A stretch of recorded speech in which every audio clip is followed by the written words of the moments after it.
à tous, je suis de retour sur cette vidéo. J'aimerais prendre quelques minutes pour vous expliquer l'histoire de mon père. Il y a à peu près 15 jours, il a eu le virus, le coronavirus. Il est allé à l'hôpital, évidemment. Il a eu pas mal de symptômes, il a été transféré à plusieurs départements et notamment le département de réanimation. Donc j'aimerais vous expliquer un peu son histoire et aider les personnes qui souffrent du coronavirus actuellement.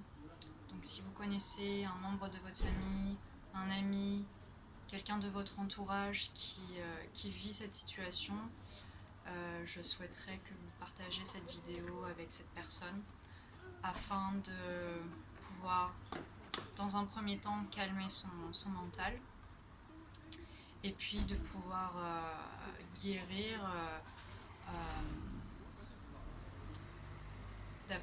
selon l'expérience de mon père. Donc dans un premier temps, j'aimerais vous expliquer les premiers symptômes que mon père a vécu. Donc c'est la toux. Il a eu beaucoup de fièvre, de la fièvre fluctuante. Un jour c'était plus bas, un jour plus haut, un jour plus bas, un jour plus haut. Un sommeil très difficile. C'était compliqué pour lui de s'endormir, donc très peu de repos. Également par moments des cauchemars. Et puis au moment de son pire état, c'était un mental très confus. Il était incapable de décrire l'année dans laquelle on était, et beaucoup de difficultés respiratoires. Principalement, il a dû être sous oxygène à 2 litres avec 96% de saturation, donc un masque à oxygène quasiment 24 heures sur 24. Donc ça a duré à peu près 15 jours. Donc quoi faire quand quelqu'un de notre entourage a ses premiers symptômes? Déjà, si c'est possible, c'est d'aller à l'hôpital le plus rapidement possible pour être pris en charge.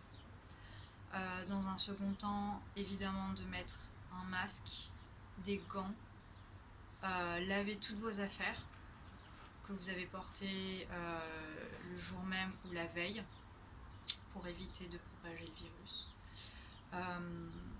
Et évidemment, donc, comment est-ce qu'il a fait pour guérir. Il est encore en convalescence, il est encore très fatigué, il est encore à la maison, mais il s'en est sorti. Et ce que je souhaite dans cette vidéo, c'est de vous dire qu'il y a de l'espoir et que, sans le savoir, il a pratiqué des exercices de yoga. Donc pour vous expliquer globalement, l'essentiel, c'est de pouvoir calmer son mental. Relaxer, avoir un mental calme, tranquille, malgré la maladie. Comment est-ce qu'on fait ça? Il a principalement médité. Donc méditer, les yeux fermés, et principalement de vraiment calmer son souffle, même s'il a des difficultés respiratoires. Et c'était de visualiser en fait son souffle. Visualiser le mouvement de sa respiration. Et puis autre chose très important, c'est qu'il toussait beaucoup. Et il s'est rendu compte qu'il fallait qu'il contienne cette toux à l'intérieur de lui, puisque en toussant, il fait expulser de l'air de son corps. Et en expulsant cet air, c'est l'énergie vitale. Ce qu'on appelle en yoga, c'est le prana. Dans la culture chinoise, ça va être le chi. Donc en toussant, il fait expulser du chi, du prana, la force vitale en dehors de son corps. En étant très faible, il ne peut pas se permettre de perdre cette énergie. Donc ce qu'il a fait, c'est de canaliser cette toux. Donc à chaque fois qu'il avait envie de tousser, c'est qu'il fermait la bouche et il s'empêchait de tousser.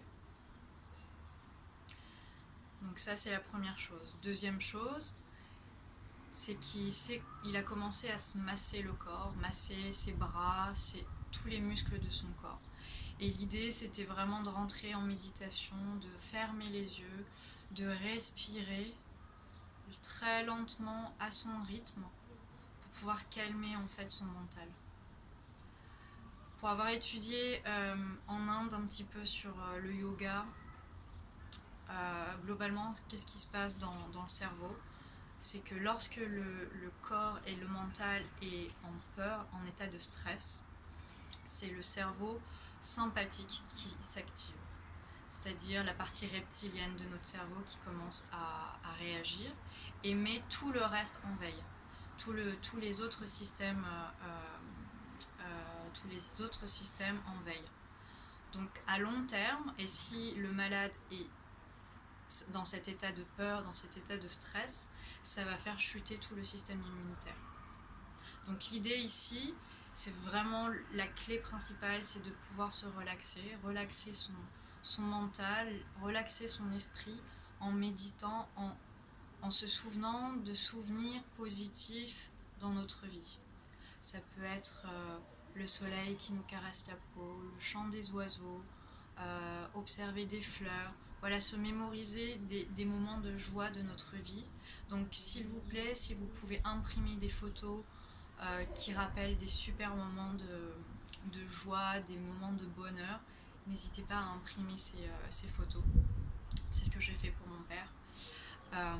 Et donc ça l'aide à visualiser des souvenirs, des images positives pour calmer son mental.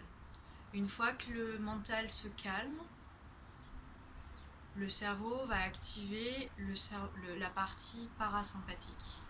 Donc ça va activer, en fait, ça va remettre en fonctionnement normal tous les autres systèmes, le système nerveux, le système digestif, le système endocrinien, le système immunitaire, etc. Donc le but ici, c'est de pouvoir venir en aide à vos proches, aux personnes malades, les aider à trouver cette paix intérieure, les aider à trouver l'amour, évidemment leur apporter de l'amour, leur apporter du sourire, ça aide énormément à la guérison. Autre chose, c'est ce que vous pouvez faire, c'est de leur apporter à manger, des fruits, notamment des fruits mous, comme des bananes ou des compotes. Ça, c'est l'idéal. Autre chose, c'est de ne pas rester allongé toute la journée dans le lit, que ce soit à l'hôpital ou à la maison. Je vous invite fortement à bouger dans l'appartement, dans la maison, dans la pièce où vous êtes, juste de se lever, de s'asseoir, avoir une colonne vertébrale droite, la tête droite, le menton parallèle au sol. Ça demande beaucoup d'énergie pour quelqu'un qui a le virus. Pour ma mère, pour mon père, ça a été extrêmement difficile, mais ils ont vraiment essayé. Donc il faut avoir un mental fort, il faut les soutenir et donc les aider à ouvrir la poitrine, parce que ce qui se passe, c'est qu'ils ont vraiment des difficultés respiratoires à ce moment-là et qu'ils ont l'impression que quelque chose s'appuie sur la cage thoracique, s'appuie sur la poitrine, et ils sont seulement à peut-être 30 ou 40% de leur capacité respiratoire. Donc l'idée ici, ce que je souhaite vous partager, c'est aussi de pratiquer certains exercices respiratoires assez simples qui peuvent être pratiqués de façon allongée ou assise. Donc l'idée, c'est vraiment de visualiser la respiration. Donc dans un premier temps, on peut poser les mains sur les genoux, les paumes de main sur les genoux, fermer les yeux, fermer la bouche évidemment pour garder le prana, et progressivement d'inspirer lentement et le plus profondément possible depuis l'abdomen, puis la cage thoracique, puis au niveau de la zone claviculaire. Donc je vais faire ça avec vous. On inspire, on remplit l'abdomen, on remplit la cage thoracique, les poumons, et on remplit la zone claviculaire. Et à l'expire, on relâche tranquillement et on visualise l'air qui s'expulse des narines et qui vient vider la zone claviculaire, vider la cage thoracique et vider la zone abdominale.